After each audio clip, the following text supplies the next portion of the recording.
بسم الله سيده abuuri kartaa dhaqaale dhaxal ah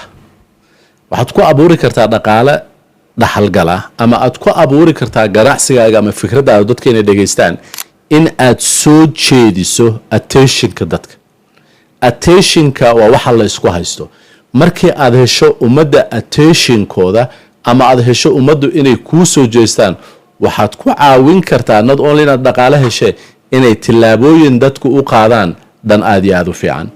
oo ku caawinaya haday tahay inay weight loss gareeyaan haday tahay inay wax bartaan haday tahay caafimaadkooda inay isbedelaan haday tahay ilmahoodu inay nolol fiican helaan whatever ay tahay attentionkaaga marka la helo inuu ku qorsheysan yahay stepski aad rabi lahayd dadku inay kula qaadaan number 2 inaad heerkaas gaarto waxaad ku gaari kartaa inaad value fara badan bixiso oo qiimo fara badan bixiso oo dadku ay ku ogaadaan waxa aad qabanayso heerkaad ku gaari karto number 3 markii aad saddexdaas gaarto waa inaad ogsoon tahay inaysan ahayn inay ka dhamaatay guushu mar kaliya ama laba kaliya ma waa inaad ku celcelisaa inaad mar waliba howlgaraysa ama aad hayso ama aad soo jiidato